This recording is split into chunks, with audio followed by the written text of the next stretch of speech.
Alô, comunidade das redes sociais, mais uma vez aqui para tratarmos de mais um tema.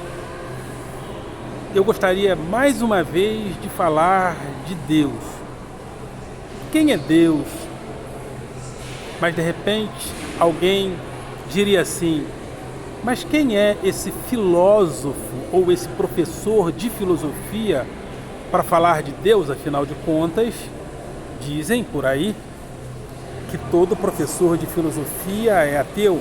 Então, se todo professor de filosofia é ateu, como um professor de filosofia poderá falar de Deus?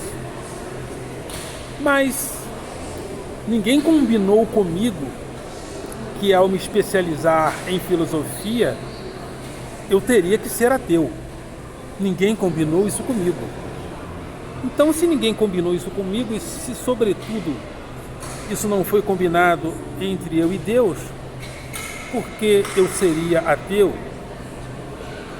E eu gostaria de tecer certos comentários a respeito de Deus, onde há muitas narrativas a respeito desse ser, mas eu gostaria de colocar algumas questões, alguns pareceres próximos à reflexão, inclusive à própria reflexão filosófica. Mas antes de entrarmos nesse tema, gostaria de convidar você mais uma vez a se inscrever no nosso canal, a dar o seu like, a fazer o teu comentário e a compartilhar esse material com outras pessoas. E ao se inscrever, acione o sininho para receber notificações de novos vídeos. Entre, dê like, compartilhe com outras pessoas para que os nossos vídeos cresçam e apareçam nas plataformas do YouTube. Muito obrigado. Estamos partindo aí para cerca de 5.000 inscritos e é um prazer estar aqui com vocês nesse diálogo franco, onde a gente está crescendo junto.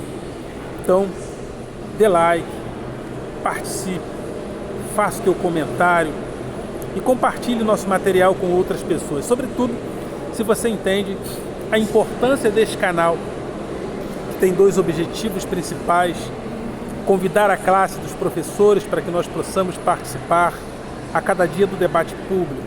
Professores, não me deixem sozinho no YouTube. Venham para o debate público. E também esse canal tem o objetivo de combater o pensamento binário. O pensamento binário, ele também se apropria da própria ignorância para se projetar. E, às vezes, alguns pressupostos da ignorância nos fazem até rir. Estava comentando hoje, discutindo com algumas pessoas nas redes sociais, e os caras dizendo que vacina da AIDS. Aí teve um lá que se levantou com toda a autoridade: é porque ninguém lê a bula. Ninguém lê a porra da bula. Se lessem a bula. Querendo dizer que na bula estava especificado que vacina da AIDS. Aí, eu, como sempre: cara pálida, então leia a bula aí. Leia a bula. Mas eu quero a bula de todas as vacinas. E quero que você explique, lendo a bula, por que vacina da AIDS. Resultado, estou esperando a leitura da bula até agora e vou esperar daqui a mais 100 anos, porque ninguém leu nada. É mentira.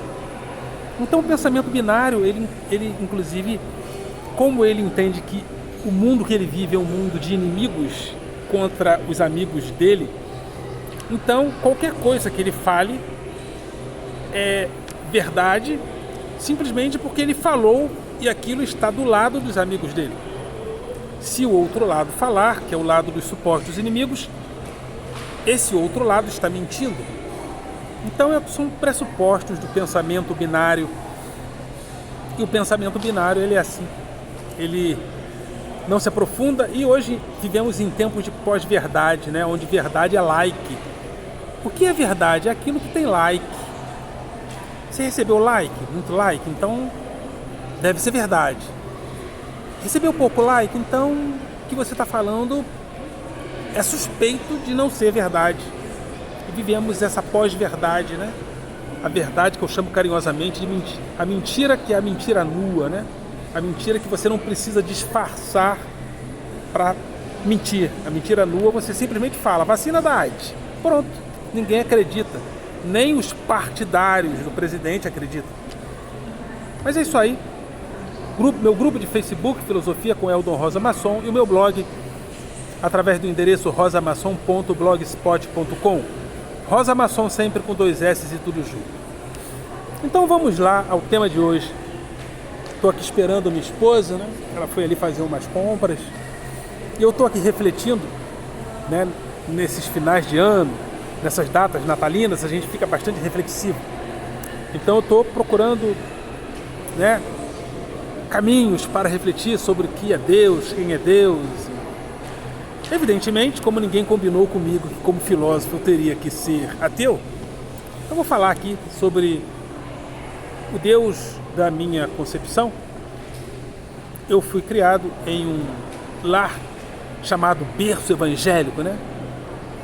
Então eu tive aquelas iniciações de escola dominical, onde eu aprendi a respeito de um Deus do Velho Testamento que não necessariamente se separa dentro da religião oficial ou oficiosa.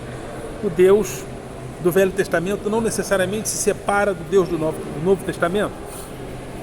Mas a gente observa que no Velho Testamento havia um pressuposto daquela civilização, daqueles grupos sociais, daqueles grupos culturais, onde certos princípios que eles tinham passaram para a religião. Por exemplo, eram povos da aliança. As pessoas faziam alianças e essas alianças demarcavam a estabilidade das relações sociais. Sacrificavam-se animais em nome da aliança. Foi assim na aliança que Deus teria feito com Adão, foi assim na aliança que Deus teria feito com Noé, foi assim na aliança que Deus teria feito com Abraão. Ou seja, sempre um animal era sacrificado em nome da aliança, porque uma aliança só poderia ser realizada com derramamento de sangue. Aliás, como diz o próprio Novo Testamento, sem derramamento de sangue não há remissão de pecados. Então, esse conceito de aliança é levado até o Novo Testamento, e quando o Cristo morre, o sangue dele representaria a nova aliança. Da mesma maneira que contrariamente, ou seja, de forma análoga, o sangue de animais foi aspergido pelos pecados do povo, quando Moisés faz a aliança veterotestamentária. Então, dentro daquele conceito de aliança, o Deus Pai do texto, o Deus Pai do Velho Testamento, cobra obediência. Então, o Deus do Velho Testamento é um Deus Pai. Mas eu penso que o Deus do Novo Testamento, muito mais do que Pai, é um Deus Mãe. É um Deus que estende o seu amor, sua tolerância, né? Não necessariamente é um Deus que, se você errar, você será punido com o castigo mais severo.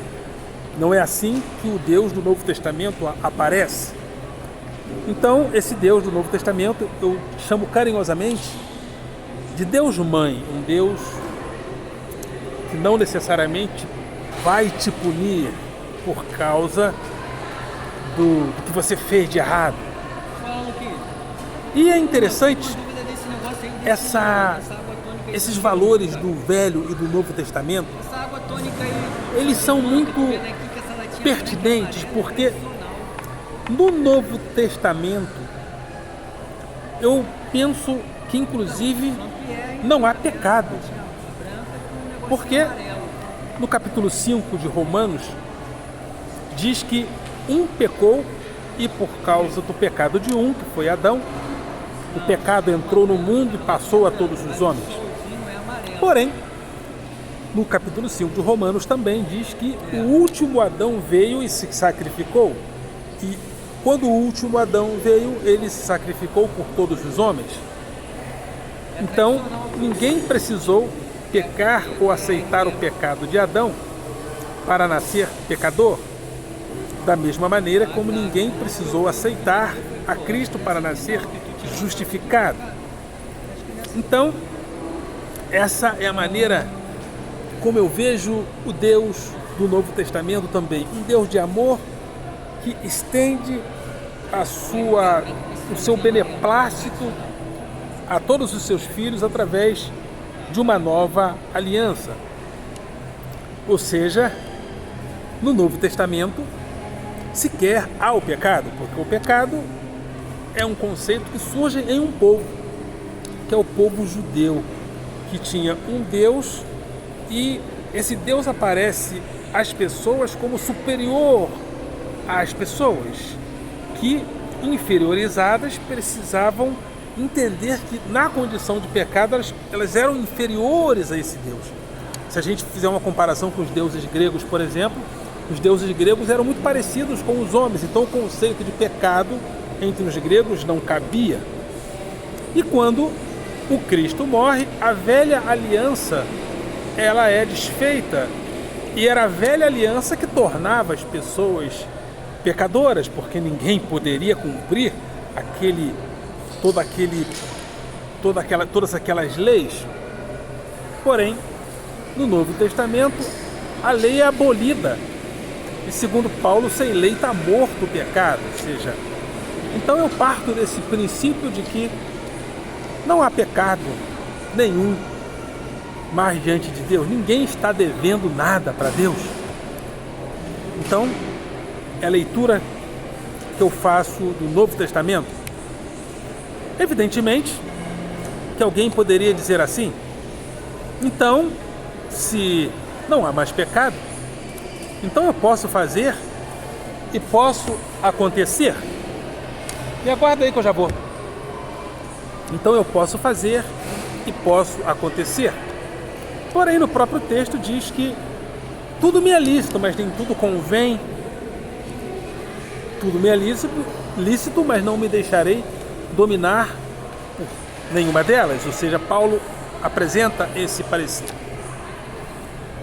Eu gosto muito das mensagens paulinas, neotestamentárias. Aliás, o Paulo é o escritor por excelência do Novo Testamento. Aliás, gosto muito da interpretação que ele é o fundador do cristianismo. Aliás, no capítulo 11 de Atos, diz que em Antioquia as pessoas foram chamadas pela primeira vez de cristãs, porque os discípulos foram chamados pela primeira vez de cristãos, porque em relação aos apóstolos de Jesus de Nazaré, todos eram chamados de a seita dos nazarenos, ou seja, ainda se tinha a ideia de que a doutrina de Jesus era uma cisão, era uma seita dentro do judaísmo. E Paulo vem e rompe com essa ideia de que a doutrina de Jesus era uma seita dentro do judaísmo. Não, né? No próprio livro de Hebreus, o Cristo aparece como superior a Moisés, o sacerdócio de Cristo como superior ao sacerdócio da antiga aliança. Então, gosto muito dessa mensagem. Como eu estou falando muito de Deus nesse final de ano, né, que eu fico assim, nós ficamos bastante sensíveis. Eu estou aqui me posicionando, afinal de contas, como eu falei no último vídeo, Deus falou comigo, Deus fala comigo, né? E como Ele fala? Através da nossa consciência, né? Através dessa consciência que ela caminha pela história. A consciência não fica parada no tempo, a consciência caminha na história. E hoje nós temos uma consciência, por exemplo, de que nós vivemos uma sociedade plural. A pluralidade está presente no nosso meio, e a pluralidade é diferente da diversidade. Qual seria a diferença entre a pluralidade e a diversidade? A diversidade é como a natureza aparece para a gente na sua diversidade, né? A pluralidade, ela ocorre quando nós criamos, através da nossa individualidade, os vários preceitos a respeito da nossa relação com a realidade, né? Então nós criamos várias relações com a sexualidade, vários conceitos de família, e isso foi criando o que eu chamo carinhosamente de pluralidade. E se nós não vivermos a pluralidade, simplesmente penso que Deus não poderá falar conosco, né? Porque nós somos uma sociedade plural. E quando uma sociedade é plural, não tem jeito, nós temos que nos relacionar com essa sociedade que é plural. E se a gente não entender que essa sociedade é plural, nós vamos querer excluir a outros ou simplesmente humilhar a outros que não pensam como nós. Simplesmente porque não entendemos a pluralidade. Então é isso aí. Um feliz ano novo para todos. Eu penso que Deus fala aos corações. Eu não sou ateu, eu sou filósofo, eu sou professor de filosofia, mas ninguém combinou comigo que eu teria que ser ateu. Deus não combinou comigo que eu teria que ser ateu, então eu não sou ateu. Aliás, sou bem careta em algumas coisas. Eu sei que não é bonito, né, dentro do panorama universitário, um pensador se dizer crente em Jesus Cristo, crer que Jesus Cristo morreu e ressuscitou pelos nossos pecados, realmente não está dentro das narrativas da filosofia contemporânea com seus... Né? É meio chique dizer que não acredita em Deus. Eu creio. Fazer o quê? Eu creio. Muito embora sei que isso não é filosofia, isso é conhecimento mítico. Sei que não é filosofia. Muito embora a filosofia tenha emprestado a razão filosófica para explicar o cristianismo através de Agostinho, através de Tomás de Aquino.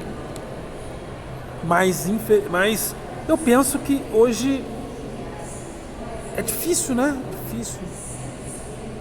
Diante dos caminhos que a racionalidade tomou, a própria crítica da racionalidade, a racionalidade não é o suprassumo do conhecimento, né? A própria racionalidade já sofreu várias críticas antiluministas, críticas dos mestres da suspeita, como Nietzsche, por exemplo, o grande mestre da suspeita. Então a racionalidade não tem mais aquele valor, pelo menos dentro dos círculos acadêmicos, aquele valor indelével. Porém, instrumentalmente, a racionalidade é muito importante, porque ela nos leva a pensar o que nós estamos fazendo, né? O que nós estamos fazendo? Do ponto de vista econômico no Brasil, o que nós estamos fazendo em relação à Bolsa Banqueiro? Milhões, segundo a doutora Marília Lúcia Fatorelli, trilhões são dados. O Brasil tem um sistema de dívida pública. E será que nós estamos pensando no que nós estamos fazendo? Tem pessoas pegando dinheiro na lata do lixo.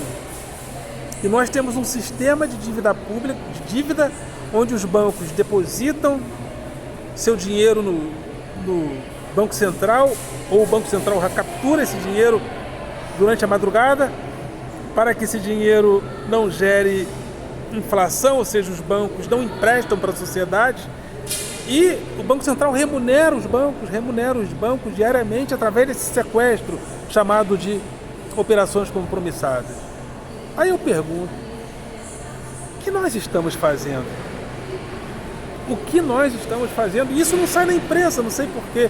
E a doutora Maria Lúcia Fatorelli, quando foi na Globo News, a entrevista não foi ao ar. Será por quê? É uma boa pergunta. Mas nós que somos da fé, nós somos crentes, vamos orar. Vamos rezar, vamos orar. Acho importante. Acho que a fé abre caminhos importantes, né? Essa fé, essa crença, esse lugar, esse espaço da fé na nossa consciência, eu creio que é muito importante para avançarmos também. Só a razão não. Né? Como os gregos pensavam, né? Aqui está o centro da razão, aqui está o centro da coragem, da honra, no peito e no estômago, as paixões E o que é uma vida sadia? Uma vida que sabe equilibrar essas coisas. Isso aparece nos escritos de Platão, principalmente, de Sócrates, sobretudo de Platão, porque é importante equilibrarmos essas forças. Não adianta a gente lutar contra a paixão. Vamos perder todas, porque a razão não inventou a vida inventou a razão. E dificilmente a paixão tenha vindo depois da razão. Então é isso aí. Vamos orar. Vamos orar. A oração é um caminho importante. E eu não falo isso como filósofo, eu falo isso como crente. E como eu estou nessa fase aí de final de ano, estou sentindo essa vontade de falar de Deus, de falar da crença. Ok, galera? Vocês são do coração.